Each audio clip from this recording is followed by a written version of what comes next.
This is the last remaining motorcycle of the British Empire from back in the 50s and 60s. Somehow this motorcycle survived all the way until now, nearly untouched. This is a 2003 Royal Enfield Bullet, but this bike was produced all the way up until the late 2000s. When I tell people that this is a 2003 model, they don't particularly believe me because this bike looks like a 1948 Bullet. But this truly is a 2003 model produced in the early 2000s. Yeah, it's kind of crazy. Let's talk about the history of this motorcycle, what this bike is, how it ended up having a drum brake in 2003, and how in 2002 they didn't even have electric start. This is probably one of the most craziest part of motorcycling history of how this bike survived and how Royal Enfield as a brand still semi-exists as it did back then. For those who do not know about the British motorcycling industry, back in the 50s, 60s, and part of the 70s, all of the big British companies had a lot of financial trouble. Royal Enfield, Norton, Triumph, BSA, some of the biggest names in motorcycling, all had insane financial troubles in the 60s. You might recognize some of those names. Norton, Triumph, they make new motorcycles, but they actually went bankrupt back in the 60s and 70s, and now what you're seeing is the company's being bought out and put back into production. Now, Royal Enfield closed its doors in 1972. They filed bankruptcy in, I believe, 68, and it took a couple years to sell off all the parts, remaining motorcycles, and everything like that. But the story of the Bullet actually starts much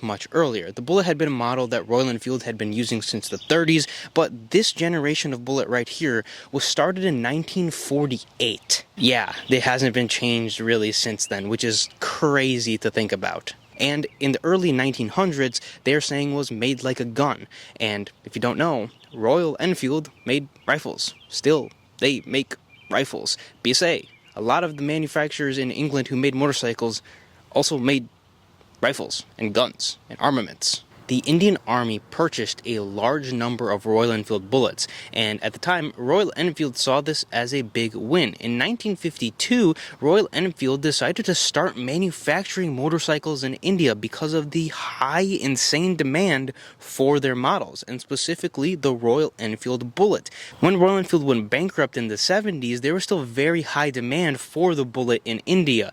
Royal Enfield, even though they manufactured motorcycles in India in the 50s and 60s, they were still an English company with English designing, and everything was coming from England. When they went bankrupt, they moved some of those things over to India, and an Indian company ended up purchasing the rights to manufacture Royal Enfield Bullet only in India. And the Bullet became like a cult classic. For most people in India, this became like a nostalgia thing. Either their dad had one, their uncle had one, or even they had one when they were younger, and they wanted to buy one. They wanted to ride them, even though it might not have been the best motorcycle. And even though there was better options in the 80s and 90s, people still wanted to buy the Royal Enfield Bullet. At the time, Royal Enfield India did not innovate the Bullet whatsoever. They kept the drum brake, they kept the same suspension, they kept the same motors, and they just kept producing them. In India, they weren't necessarily cheap, but they were cheap enough to make and keep on the roads. With the high taxes and tariffs, they really didn't have too many options other than motorcycles that were produced in India. Things like Hondas and Triumphs and everything that was happening in the 90s,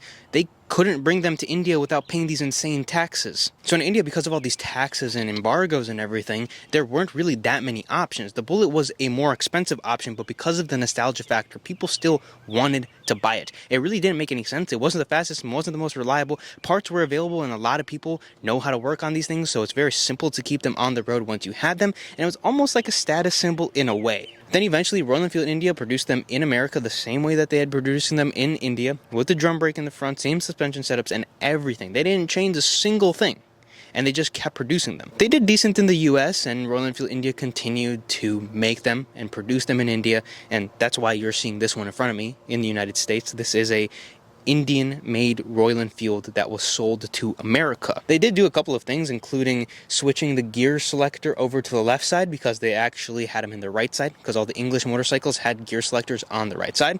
I've switched it back because it was very sloppy, and you couldn't find the gear, basically, and you were guessing. It made it a little better, but honestly, you're still kind of guessing what gear it's in. It's really not the best motorcycle. It's really not that great of a bike. But they sold like crazy in India. They still sell, and now they've introduced a new model with a disc brake, with modern day technologies. They went to unit construction on the motors. That means that the transmission and the motor are one, well, this is a pre-unit, which makes it a little bit more special in my opinion. I love how the bike looks. It looks like a classic British machine because, I mean, literally they haven't changed it. This was the last surviving British machine, even though they were produced in India.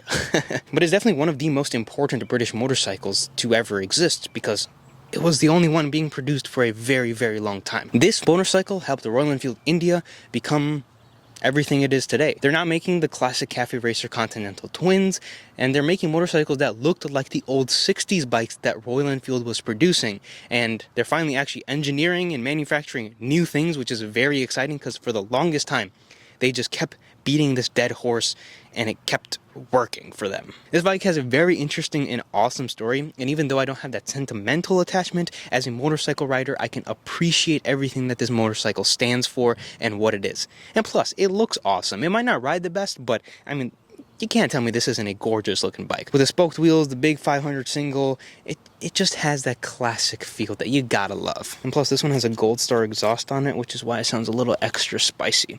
It will split flames, but as you guys saw, it's being British and it doesn't want to start and stay running for some reason. Its carburation needs to be tuned a little bit, and I'm gonna go back to the stock carburetor. With the free flow exhaust, it's a little iffy. So I definitely need to do a little bit of adjusting. Clutch needs to be adjusted. We did take it out for a ride not too long ago, but it probably didn't make the cut because the bike just kept stalling out. Unless you're just on the throttle, it doesn't want to stay on. I'll start it up for you guys, but it's gonna die right away.